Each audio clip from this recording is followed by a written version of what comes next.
to happen. Praise the Lord. Our brother talk about hypocrite. Hypocrite is not the problem. The problem is love. Amen. Because before you get up from your house to come to the house of God, to seek his face, to praise him, to pray unto him, to listen to the word of God, you believe in God. Praise the Lord. And most importantly, we should understand that Bible says that though we walk in the flesh, we do not war against the flesh. For the weapons of our warfare are not carnal. Listen, there are things that are beyond their control. Somebody want to come to church this morning, wake up. The flesh say, just sleep a little bit. It's too early. This is just 7:30. Church start by 10. And that sleep little bit before you wake up, before you know it is 10:30. You say, my God, you say, well, that church never finished. There will be service next week. Let me rest to that too. I really work hard. Praise the Lord. Someone has been planning since last weekend to come to church. And just yesterday evening, he received a call. Can you do just a shift for us? We double pay. We have emergency. You look at it. My God, is another opportunity. Where all these things, where do you think they are coming from? Devil cannot come as a human being to stand in your door and say you are not going to church today. You must use one thing or the other. Praise the Lord. When the world, I have said it times without number, when God wants to do something in an individual life, in a family, in a church, in a community, in a country, what did he send? His word. But when the word comes, who are those that will be beneficiary of the word? Those that believe. The word cannot work because God sent it. God has spoken. Do you believe what he said? That is the question. So it doesn't matter how many that comes. Remember the proverb that Jesus talked about, the man that prepared his wedding. And we're waiting for his guests. And they start giving excuses.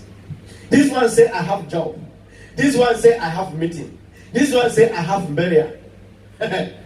Jesus said, the man sent his house, say, go outside there. Anyone you see, do what? Invite them. Pack up this place with people. Praise the Lord. The work of God must go forward, whether you are there or you are not there. And listen, whether I serve God, I don't serve God, God is still God. Amen. Whether I am in the church, though I am not in the church, God still receives praises and glory from men. He is not waiting for any man. But one thing I must leave with you, it is very important, is this. Your commitment. You see what the woman of God showed to us. God grant us the spirit of wisdom and revelation in the knowledge of him. What is he saying? Give you the spirit that will help you to know God. Then he tell you something. Through what? You are deepening intimacy. That spirit is in every one of us. You have received it. It's in you. But it's not going to force you to know God. It's how will that knowledge come? Through your deepening intimacy. What does that mean? When I'm in the bedroom, I'm with the Lord. When I'm in the kitchen, I'm with him. When I'm in the hallway with him. In the living room with him. I'm going out with him. Coming out with him. Living continually in his presence. How? Through fellowship of the word. As you make the word of God your natural habitat, the atmosphere where you live, that is where what? Revelation. Talking about revelation, how can I commune with you now? Am I not speaking the language you understand? What if I start saying the same thing in my vernacular? Everyone will like, what is pastor doing? What is he saying? Amen.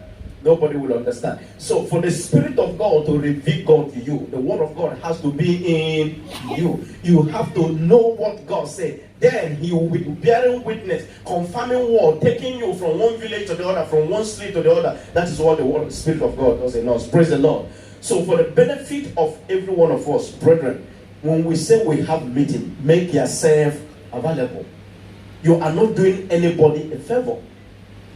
It is your own benefit. Listen, you come, you did not come. What God prepared for his people, those that are available will do what? Receive it. And their life will continue to do what? Advance. From one level of glory to the other.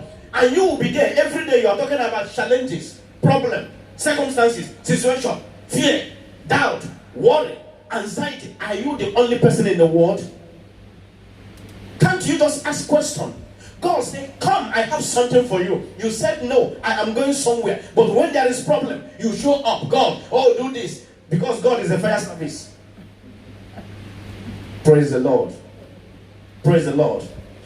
We have to be committed to the things of God. We are not doing any man a favor. It is our... You can't go to the world.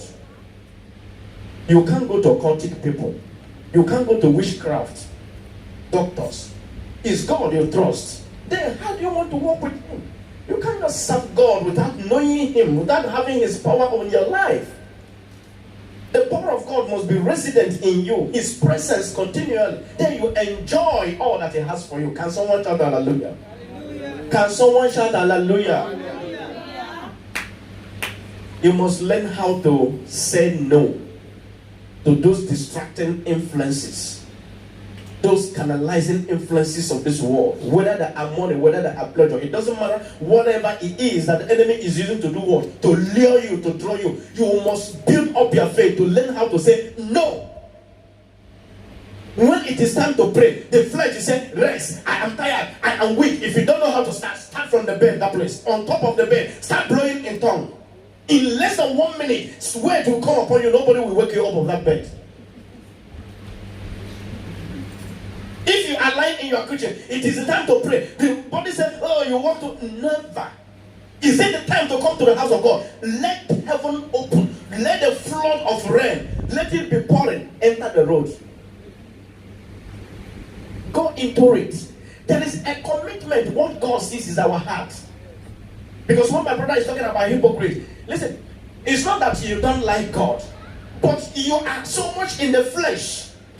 You allow the flesh to dictate for you when to pray, when to fast, when to sing, when to go to church, when to do this, when to do that. The flesh is your master. It's like a servant ruling in a palace. Your spirit is the boss. The core of your being is your spirit. And your life has to be controlled by your spirit. When you say this is what I want to do, it doesn't matter what you say, go ahead and do it. That is who you are. And know what the scripture says. A man who has no control over his own spirit is like a broken city and without a wall. It's like a house without doors and windows. If you don't have control over your spirit, if you have never disciplined yourself. My brother is saying, listen, you will grow to the point to know that it is wrong as a Christian to leave fellowship on Sundays to go to. It doesn't matter your profession. Forsaking the assembling of the children of God. It is absolutely wrong. But we are not telling people not to walk. But what I would say, that is the prayer we made this morning. God will grant you what? Spirit of wisdom and revelation. Because these things, until you have the revelation, it doesn't matter how they preach it, will not make sense to you. You will come to a place that when there is a meeting in the house of God, it doesn't matter whatever appointment you have, you will cancel it. Nobody will taught you that.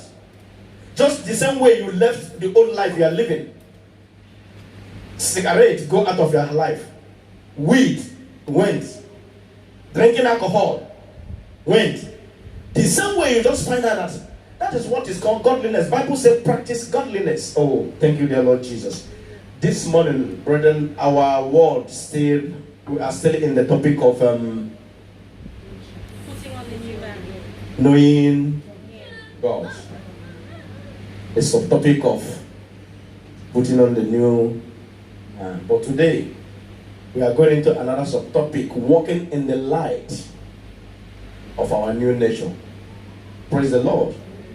Walking in the light of our new nature. Because when we put on this new man, that is an attitude, that is a lifestyle, that is a way that we ought to walk. Praise God.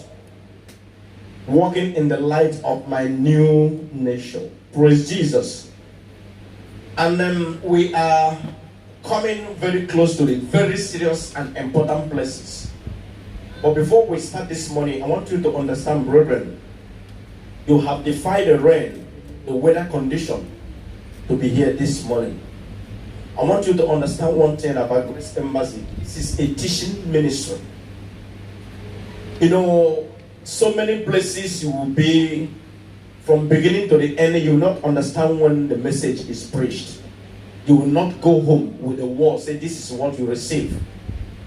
But what God sent us is to enlighten everyone, educate everyone in the presence, power, and glory of God through His Word and the Holy Spirit, so that you will know God yourself. You will experience Him if you desire Him, if you love Him. So we say this to say that when it is the time for the Word, it's not the time for play. It's not the time for looking around. It's the time to do what? Lay hold on this Word and practice them. If you don't practice this Word, you are not going to experience it. And if you don't experience this Word, your faith is not going to stand strong in God. Are you listening to me? You will be that Christian that believes today and doubt tomorrow. You will be that Christian that is happy today. Challenge come tomorrow. You are sad, you are crying.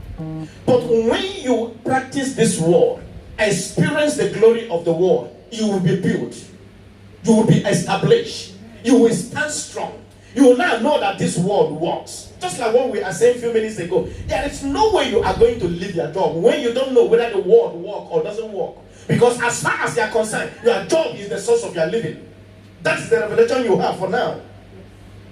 There's no way you're going to leave friends and the family, birthday parties and all this thing for church when you don't even know why you are coming to the church.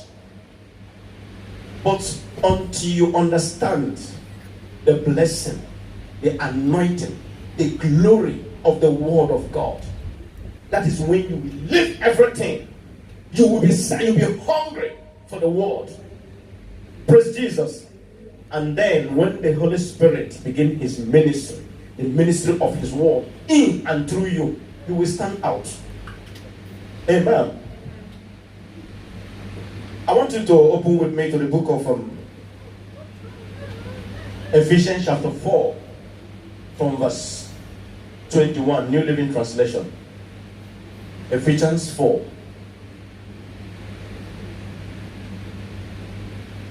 Amen. Are we ready for this? Praise the Lord. You are too quiet this morning. Is it the weather? I can put heater on if you are cold. Praise Jesus. Since you have heard all about Him and have learned the truth that is in Jesus. Since you have heard all about Him and have learned the truth that is in Jesus. Go on. Throw off your own evil nature and your former way of life, which is rotten through what? Lust and deception. Verse 23. Instead, there must be a spiritual renewal of your thoughts and attitudes. 24.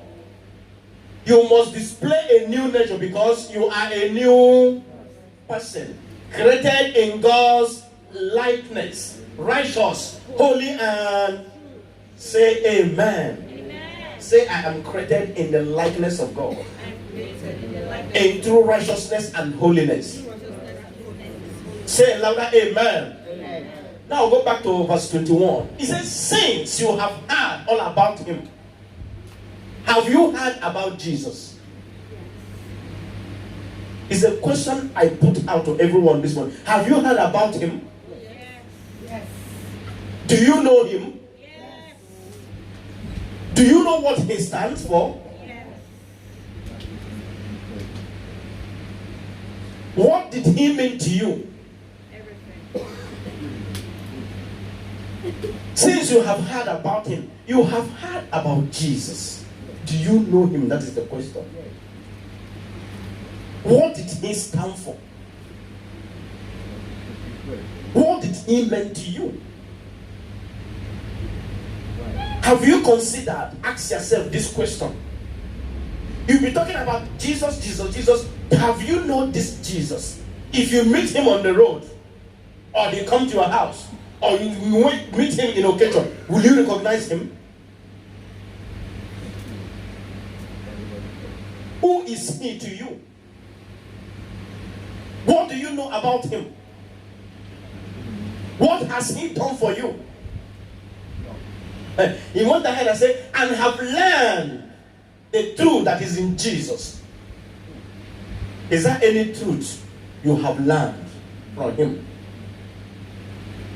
Is there anything you will say like that? This is the truth I know about Jesus.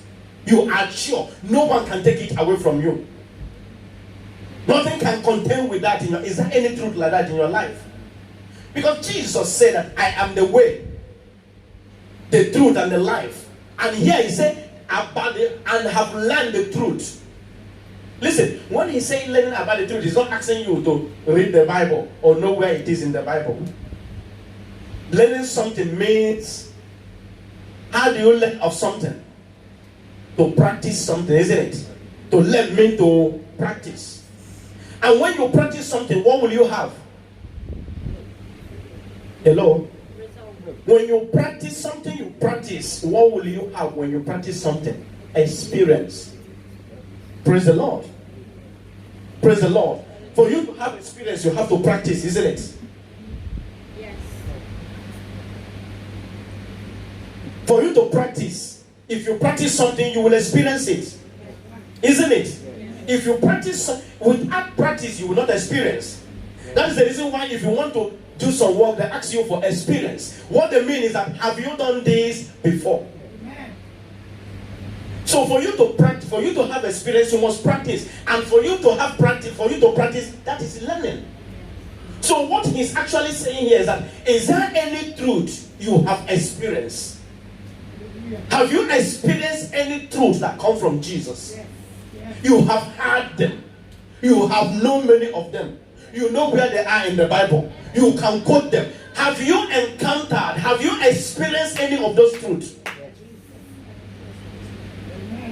This is exactly what we're saying. Until you experience those truths, the Bible means nothing to you. Fellowshipping with the brethren means nothing to you. Coming to church means nothing to you. Prayer is inconsequential. It's not even needed. Your Christian life is when they gather, you gather. Even though you don't want to come, you just show up because everyone is coming. Or when there is problem, they tell you that God, Jesus will help you. Amen. But this morning, I want to show you what the gospel is.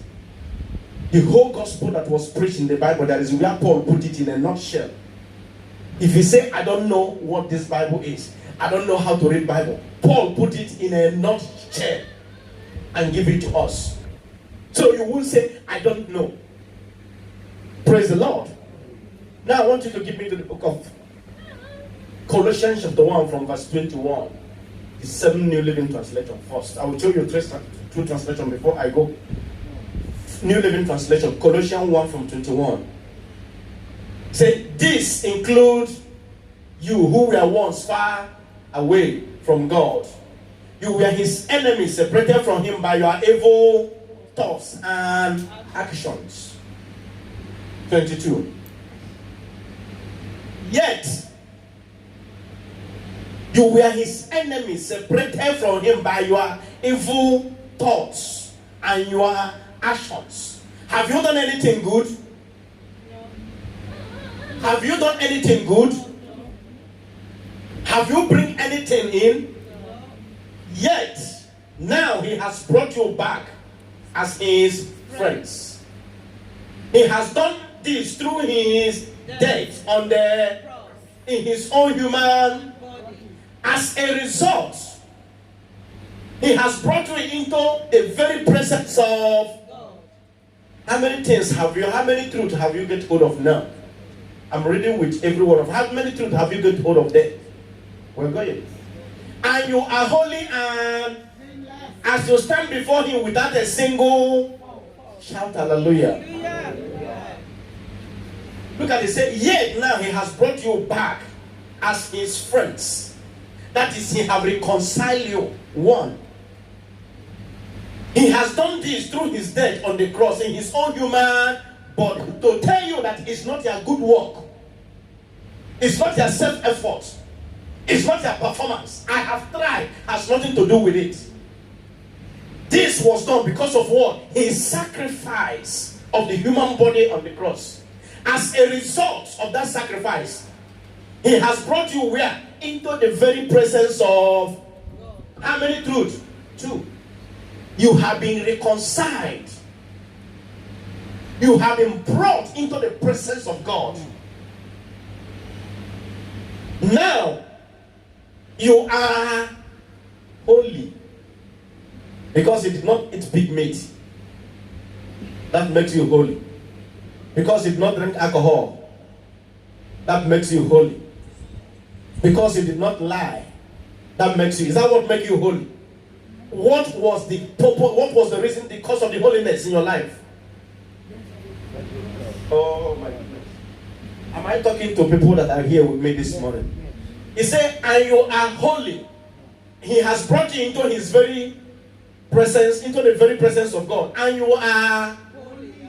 And as you stand before him without a single. So, what makes you holy? Because I'm in his presence. Good. You are holy because of what Jesus sacrificed. Because this sacrifice is what brought you to his presence. Your holiness does not depend on your performance. Your holiness does not depend on your work. Now, you are holy because of the presence of God. Your holiness is because of his presence. Remember when he showed up in the wilderness in a bush to Moses? What did he say to Moses? Moses was walking in that bush, isn't it? Before the fire started. And Moses said, let me turn and see what is going on here. How can a bush is on fire without burning? And what did he say to Moses? Remove your sandals, for you are on a holy. What made that place holy? Because Moses had been walking that place. What made it holy? The presence of God. So because you are in his presence, that's why don't let any person bring those religious whatever argument to you. Because you are in his presence, without holiness, no man shall see the Lord. The reason you are holy is because of his presence. Hallelujah. You that don't know the implications of this, when you begin to say, I am not holy, make me holy, what you are saying is that I am not in the presence of God. I walk out of the presence of God. Jesus paid so that you will brought you back into his presence. But you are saying, no, I am not wanting to be in his presence. You go out of your way. You are the one who walked out of his presence. Now he said that what? You are holy, blameless. Oh.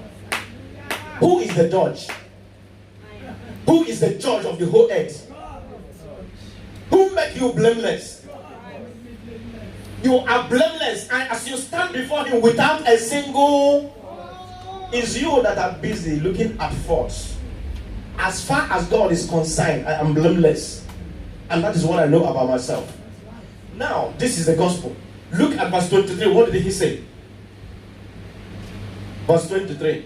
But you must continue to believe this truth and stand in it firmly. Don't drift away from the assurance you receive when you hear the good news. He said, the good news has been preached all over the world, and I, Paul, have been appointed by God to proclaim it. Give this to me from the Passion Translation. We're going somewhere. Start from verse 21. Even though you were once distant from him, living in the shadows of your evil thoughts and actions, he reconnected you back to himself. He released his supernatural peace to you through the sacrifice of his own body as a sin payment on your behalf, so that you will dwell in his presence. He's still saying the same thing, but I want you to see something different. And now there is nothing between you and Father God. Do you understand what he's saying? There is no enmity. There is no argument. There is no separation. There is nothing whatsoever that will cause you to be out of his presence anymore. Every guilt, every judgment, whatsoever it is, Christ has sorted it out. The barrier has been removed. You have been restored into his presence. Now there is nothing between you and Father God. For he sees you as holy, flawless, and restored.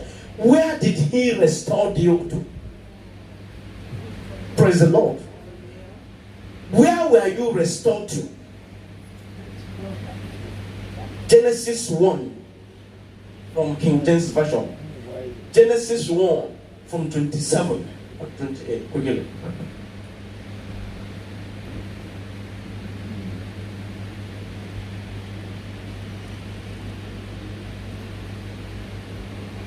So God created human beings in his own image.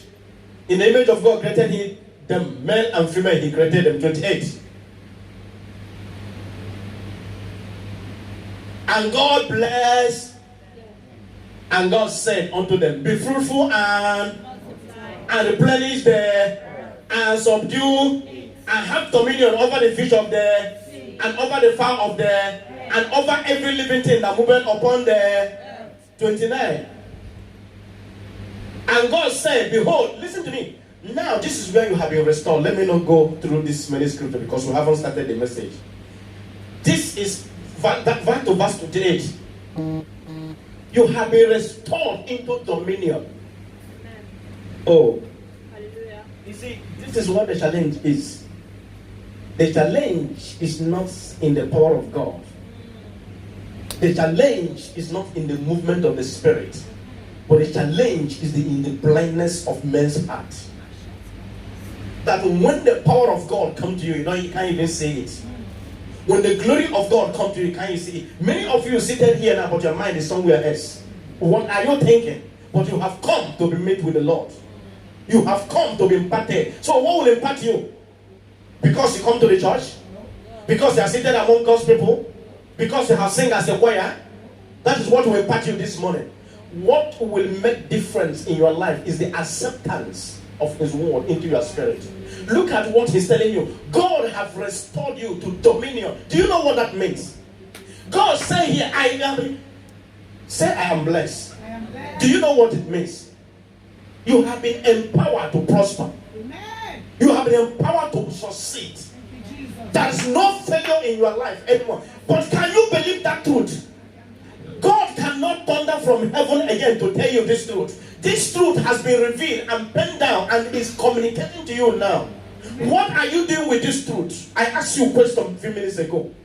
Which truth have you learned from Jesus? Which of the truth do you know? Which one have you encountered? God said that you are blessed. Do you know what it means?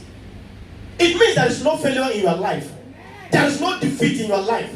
There is no disappointment in your life. But someone, even after hearing this word, as this word is coming, is still thinking thought of difficulty, thought of fear, thought of worry, thought of doubt. But God said that I have restored you. There is nothing between us again. God have made peace with you. Now you are in the presence of God. In that place is the fullness of everything that you require in this life. God is saying now they have been restored into what his original intended purpose were concerning you. Yeah. What God has in mind to create man is what God is saying to you, that you have been restored to that position. How much can you believe this truth? How much can you live by this truth? Can you stand with this truth in the face of opposition? In the face of those challenges? In the face of those difficulties? In the face of those limitations? Can you speak the word of God to them? Jeremiah said, hear you, O you mountain, the word of the Lord. What is mountain before you? What do we hear is the word of God and not your argument. What do we hear is the word of God and not your cry. Yes. What your mountain will hear is the word of God and not your complaining. It's not how worried you are. Hear you the word of God, O you mountain. God said, I am blessed. I'm a blessed man. The blessing is working in my life. It's working in my family. It's working in my marriage. It's working in my ministry. It's working in my door. The blessing is working in everything I do. Bible said that Abraham was blessed in all things. Thank you, Jesus. Do you want to know how this restoration come? Bible said that the blessings of Abraham might come who? On the Gentile through Jesus Christ. That you may receive the promise of the Spirit through faith. Galatians 1:26. I'll leave it and I ask you to go there. So now, first is what? You are blessed. And it's so what? Now look at the blessings. God has blessed them and said, be fruitful. Oh, say fruitfulness is mine. Fruitfulness is mine. I am productive. I am productive. In the name of the Lord Jesus Christ. And multiply. I multiply. and replenished. Hallelujah. Hallelujah. Hallelujah. I am the living water. There is no dryness in around me. No one will be around me and be dry. There is no man, there is no woman that encountered me, that come across my path, that will be dry. They must be flourishing. They must be nourished. They must be fruitful. In the name of the Lord. And do what? Subdue, replenish the earth and subdue it. I was telling my brother in Revelation, that was last week or this week. I said, when you say that we are overcomer in this life, I am more than a conqueror. Before those things show up, you have overcome them. Yes. Are you listening to me? Before those challenges, those difficulties, those hindrances, before they stand before you, you have already overcome. Look at this. And God said, subdue it. God has empowered me to subdue the earth. It doesn't matter whatever that comes in this life, victory is mine. Amen. Hey, listen, I cannot stop challenges not to come my way. I have no power of that to do that. I cannot stop situations not to arise in my life. But listen, it doesn't matter whatever be it, victory is mine. No barrier, no mountain can stand before me. I must cross, I must pass through. You are of God, little children, and have overcome them. For greater is He. What is in you? God. Who is God? The word that lives inside of you. This must be a mindset. So this is where you have been restored. Amen. Can somebody shout hallelujah? He said that your God have reconciled you to Himself.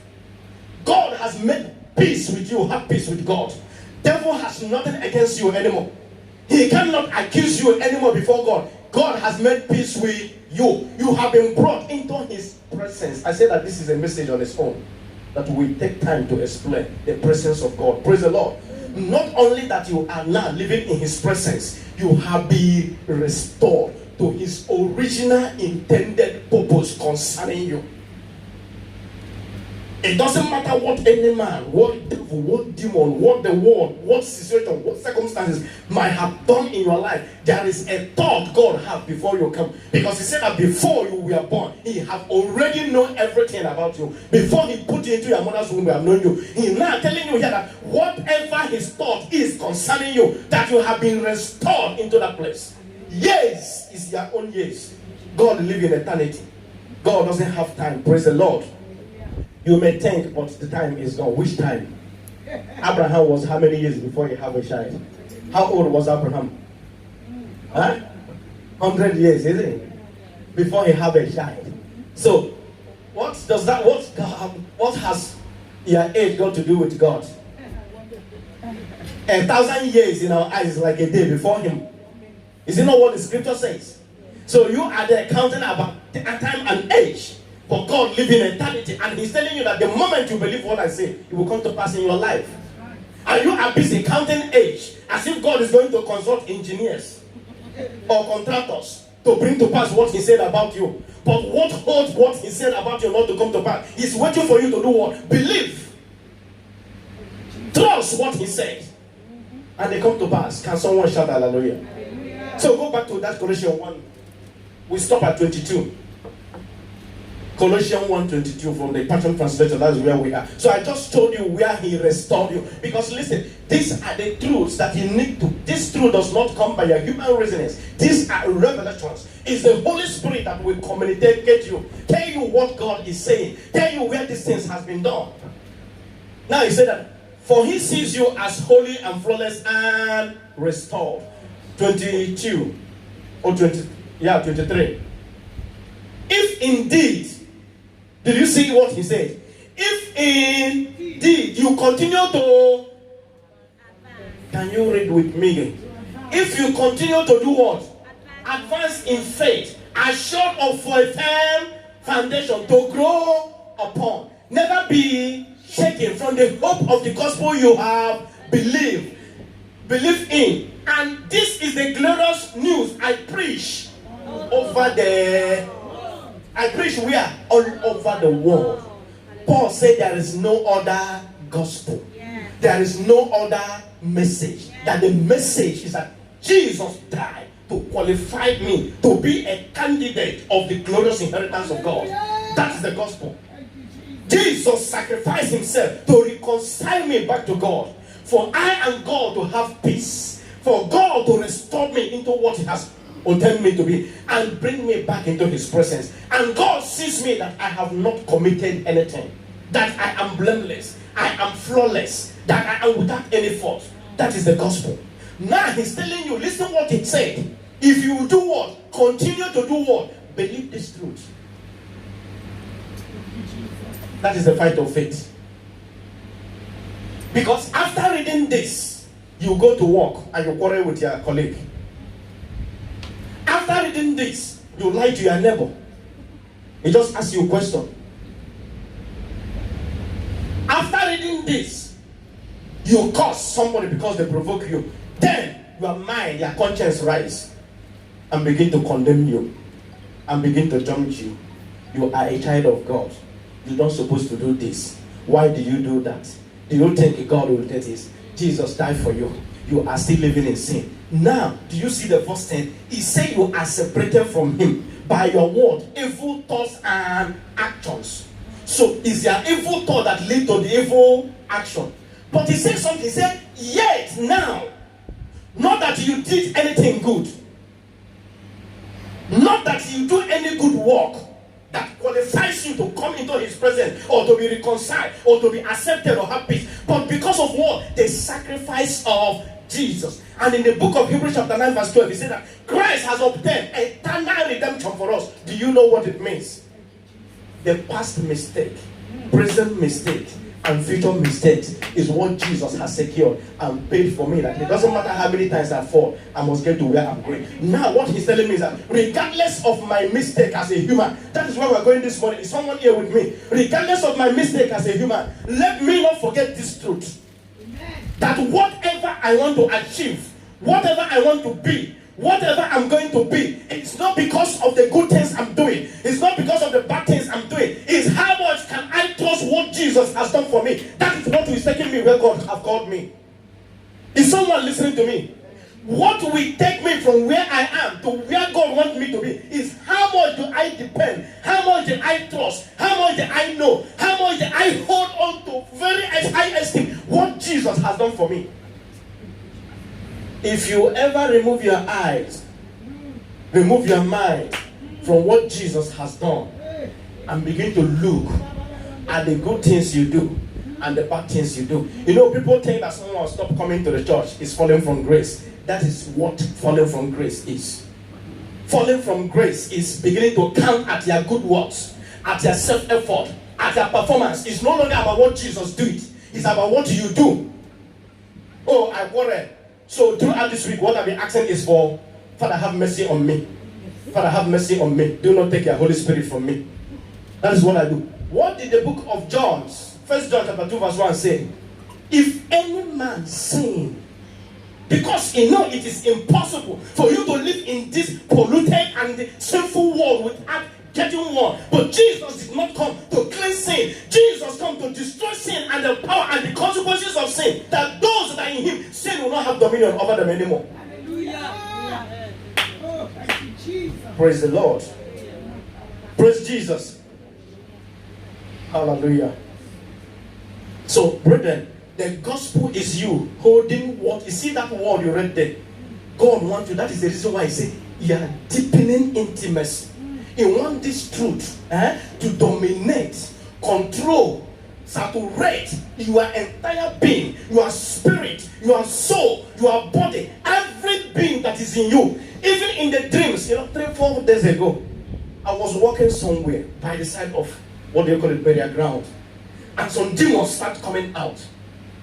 They said I will not pass through, and I don't even care where I was going. I was in a hurry and I want to go. Someone said, do you see this demon? I just look at who is the demon. Immediately I get to one. One was just going to say, in the name of Jesus, all of them. It's just like a wind. Oh, I've told you that if you never encountered this name spiritually, I was to call the name of that Jesus was like something. It's like I have water in my mouth. I can't even call it proper. But that little Jesus I said is like a wind, just a great path for me. Pack all of them one side. I just passed through. Wake up. I said, where are this coming from? Anytime you want to preach gospel, They start jumping around. Praise the Lord. So what God wants us, what He wants you to do, what I'm trying to hear this morning is this. He said, if you will continue, this is not a truth. One of those Bible you read and forget it. This is the gospel. It has to be living inside of you. This is the weapon. This is the instrument to defeat the condemnation, the judgment, the inferiority complex that the devil is bringing. Your problem is not even hypocrisy. Your problem is not even you reading the word, not reading the word of God. Your problem is condemnation, guilt, self-condemnation. That is the problem you have. You come to the church, you are in the church, you hear the word of God, you are elated, you walk back home, you make a mistake. Devil stand upon that because you don't know the truth. You don't have the gospel inside of you. He hit you with condemnation. Do you know when the condemnation comes, can you pray? When condemnation is ravaging you, you will not pray. You will not study the word of God. Going to church, you find it difficult. Even when you are in the church, the message is coming, you feel like it's not me. You are looking at others like, they are very holy people. And I have done this very bad thing. How is God going to bless me? No, this is who you are in the sight of God. Now, how do we then be that perfect holiness that God has made us? Take us back to that Ephesians chapter 4. No, before we go, give me this from the patron. Message. The last of it. Message says something beautiful. I so much love it. I say I will share it with my brother. That's why I want to show you. Message translation from this very Colossians 1:21. Let's go. Read with me. From Message translation.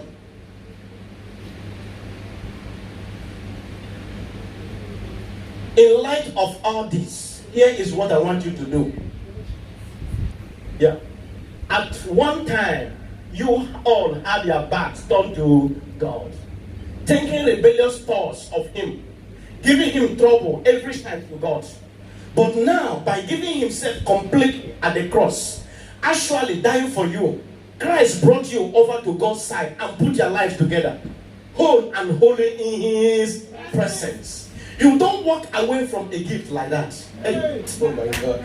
Oh my God. You don't walk away from a gift like that. You stay grounded and steady in that bond of trust. Constantly tuned in to the message. Do you understand it now? Constantly tuned in. I don't know your channel, whether it's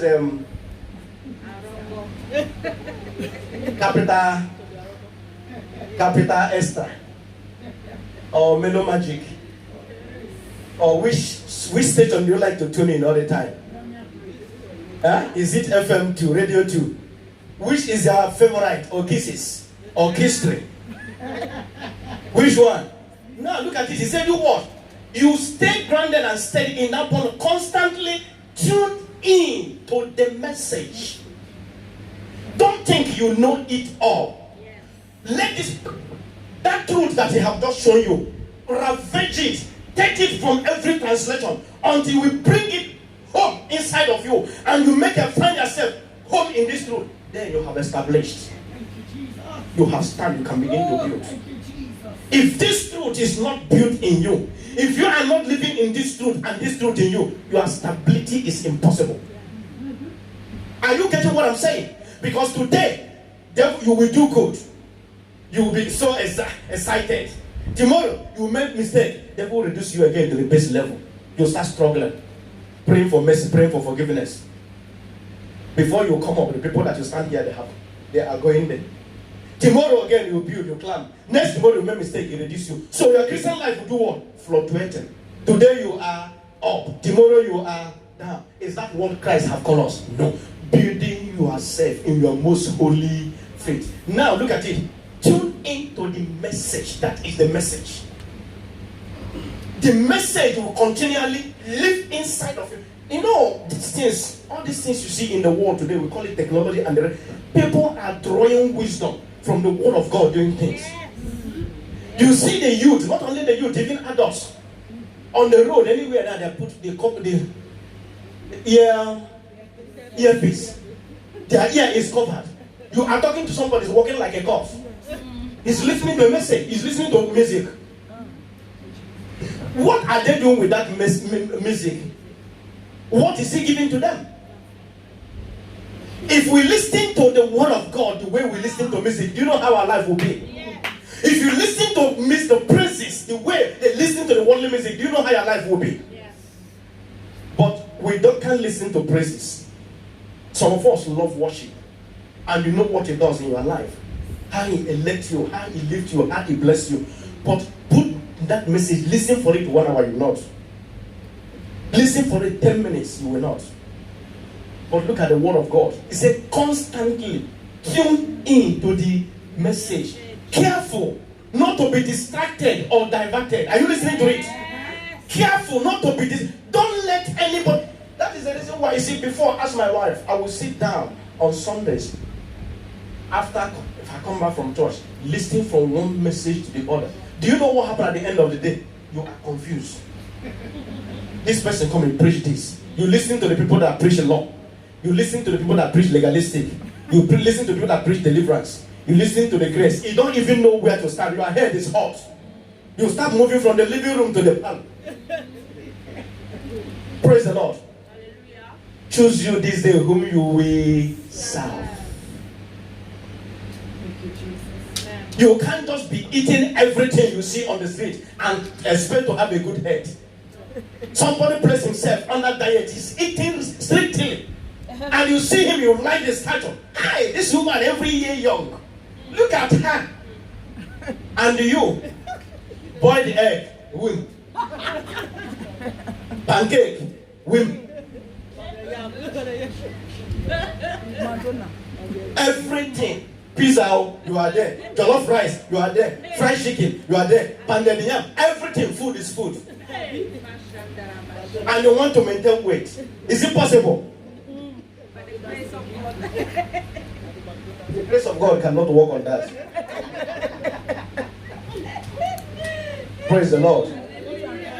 He said, careful not to be distracted or diverted. There is no other message. Did you hear it? He said what? There is no other message. Just this one. Every creature under heaven get this same message. I, Paul, I am a messenger of this message. Hallelujah. Paul is telling you, those people you see that they raise 100 dead people, this is the same message they gave. Those people you see that call fire. You know, I saw one recently with the prophet Bushi. I said, God, in our days, things are happening. He said, the fire is there, the fire of the Lord. And right in the midst of crusade, fire fall from heaven. In the midst of crusade. This is not something, there is nothing we cannot see in our day. I said, God, you are awesome. And in the midst of this fire, doesn't matter whatever that ailed you as you walk across, that is the end. And people are sitting there and they say, is that God? No, there is no God. Until he show up in your bedroom. God is God. And is every. So, those ones you see, this is the same message. But do you know what, brethren? This is just the foundation. Now, take us to Ephesians.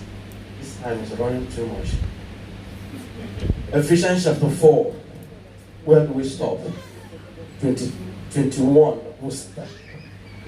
Since you have heard, so that is what you want to you. That's what I showed you. Praise the Lord. Praise Jesus. What I showed to you now was what is asking you. Have you heard about him?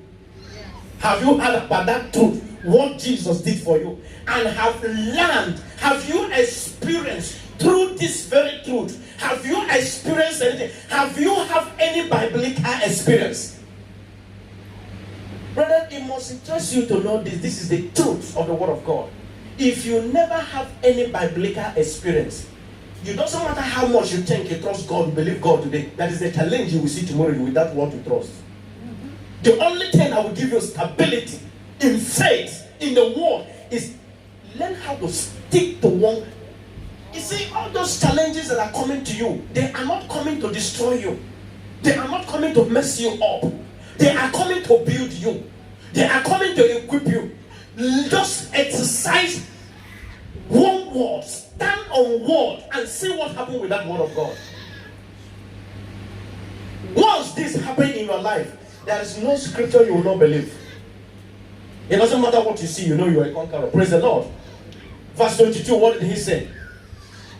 throw off. So now that you have known all this, that Christ did all this for you, not because you are good, not because you are so nice, but he did it so that you may have life. Your own self willingly, the same thing you see here is the same word that he gave us in the book of Romans chapter 12 verse 1. Therefore, brethren, I beseech you with the mercies of God that you give what? Give yourself, your body as a living sacrifice. In with all that God has done for you. He said, is there any other way to show appreciation to God? Offer your body as a sacrifice to him. Is the same word that is using here. He said, having experienced this truth, knowing that everything you have learned about Christ is truth. What did he say? Now throw off your old sinful nature and your former way of life, which is corrupted by lust and deception. You don't need Christ to come again to beg you. You don't need God to send an angel to come to tell you that this way you are looking before is wrong. What are those sinful, what are the old sinful nature and your former way of life? Your ideas, your reasonings, your arguments, your philosophy, your way of doing things. You have now understand that they are wrong. It's not consistent with the word of God. God don't want you to live that way. God doesn't want you to continue that way. He said, willingly, now that you have tested this truth and see that this is real, that every truth in Christ is a reality, do what? Throw off all those things. Yeah. Then he went ahead, because they are do what? Corrupted by lust and deception. Devil poured it in. It's a deception to change your thinking, to change you from who God has made you to be, not to enjoy the blessings of God. He promised you this. He promised you pleasure. He promised you riches. Why? What he is looking for is to do what? To drag you out from God and put you in a perpetual torment. It's a deception. So now, go, verse 23. He said, instead of continue in that old sinful nature and your former way of life, do what? Instead, let the Spirit do what? Renew your thoughts and attitude. Hallelujah. Instead, what? It's not you. Instead, let who renew your thoughts? Spirit. Who will renew your thoughts? Spirit. Instead, let the Spirit renew your thoughts and your attitude. Then, who is the Spirit? Who is the Spirit? The Lord is the Spirit. Jesus said, John chapter 6, verse 63, it is the Spirit that quickeneth, the flesh profited nothing. The words I speak unto you, they are spirit and life. God is a spirit. They that worship him in spirit and in truth. So when he's saying, instead let the Spirit renew your thought and your mind, don't say you don't have anything to do there. God has made a provision, but it's a responsibility. That is where he tells us now. Now back to Colossians chapter 3 verse 12 from the New Living Translation. Let us start there now. What did he say? Let your spirit renew your...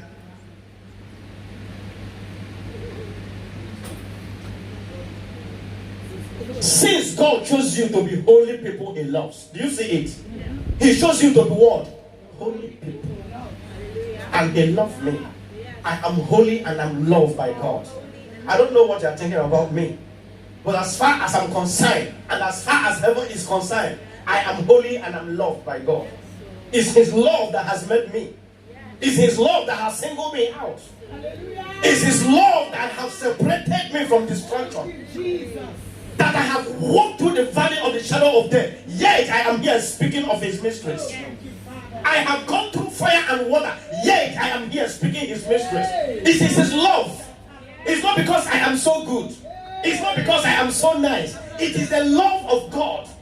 And this love I am resting on. And nothing can change it and nobody can take it away from me. I have found that it's consistent, it's reliable and it's dependable. And I'll build on it and nothing can happen. Thank you, Jesus.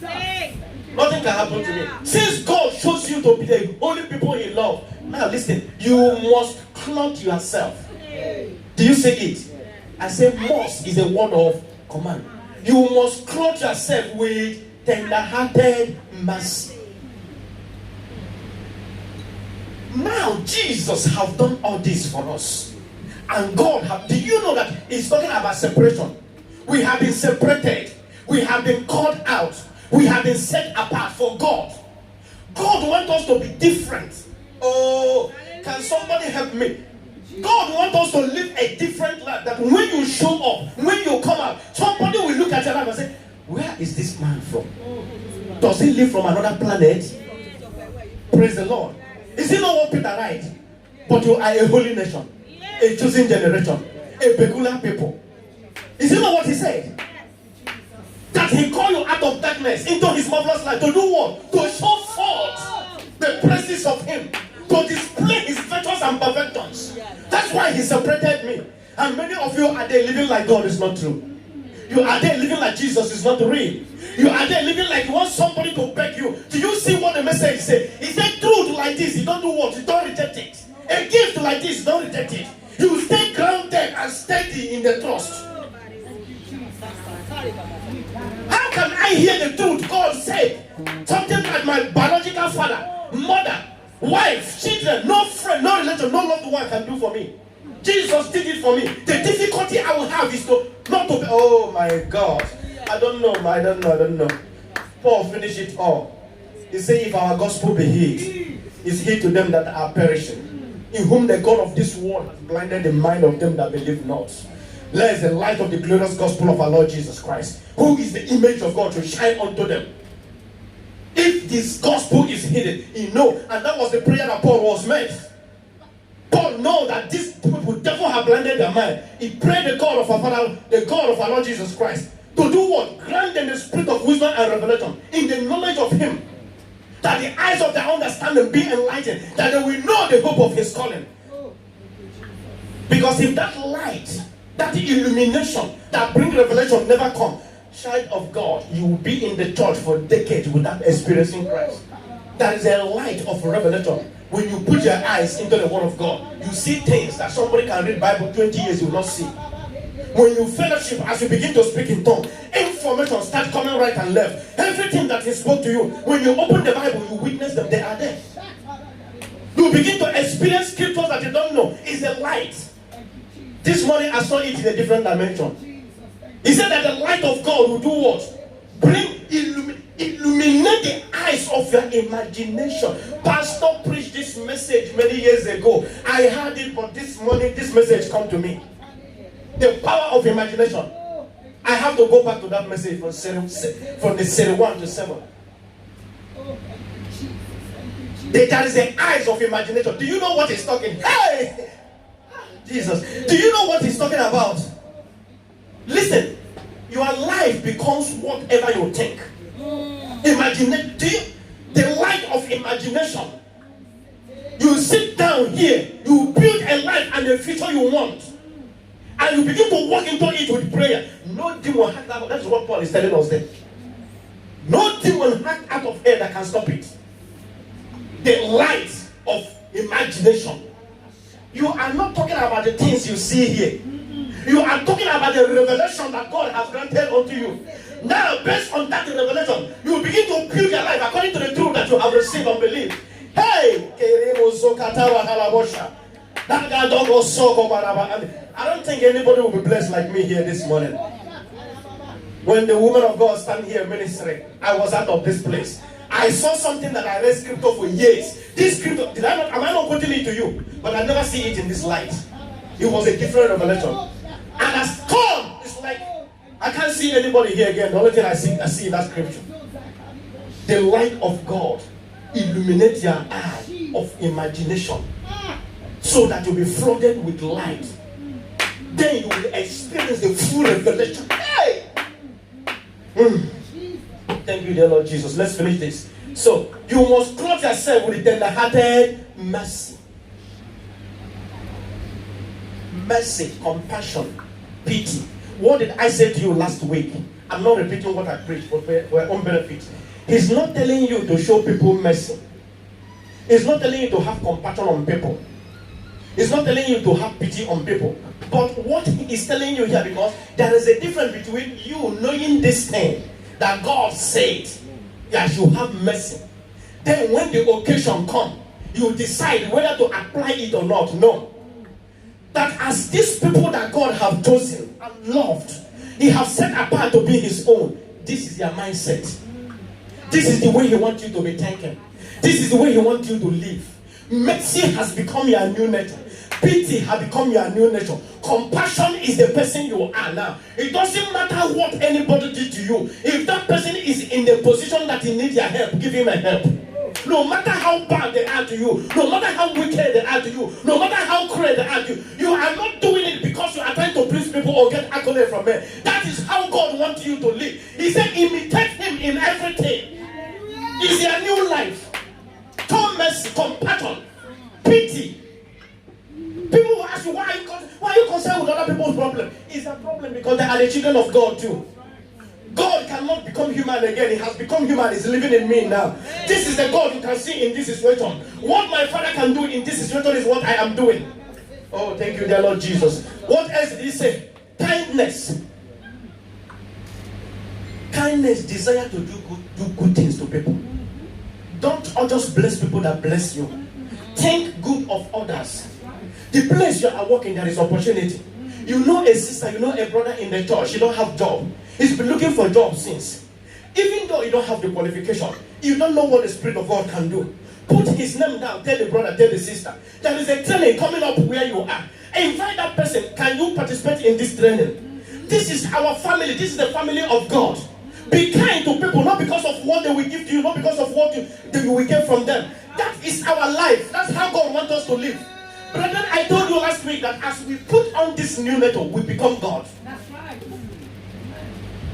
That is when you speak a word, no human being can resist what you said.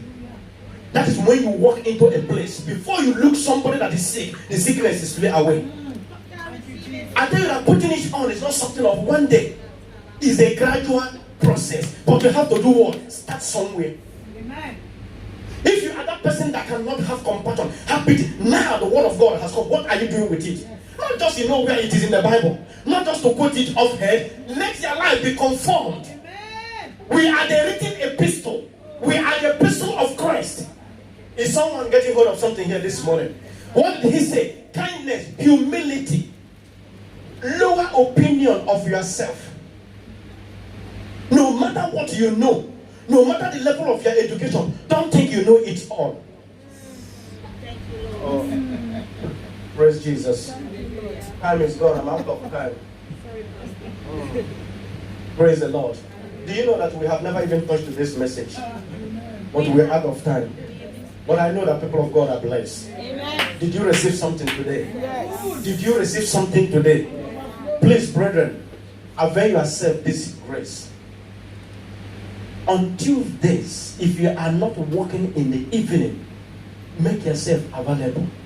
You are not doing anybody favor. You have to grow. When you open the book of 2 Peter chapter 3 verse 18, it says, but grow in grace and in the knowledge of God and of our Lord Jesus Christ. You have to grow. Your child that is 10 years, there is a kind of message you will send him. The one of 18 years, there is a kind of message you will send him. I can trust my child of 18 years with my 10,000 or 100,000 pounds, but I cannot give it to my child of 10 years. True or false?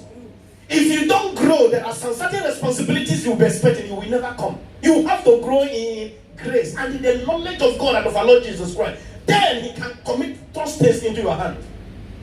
Don't sit there thinking that, what am I coming? There is a lot. When two of us are here and praying, if God will open your eyes to show you the host of heaven that are in this building.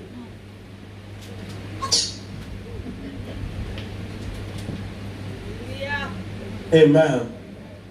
And our prayer continue according to Brother David. Continue next week. Amen.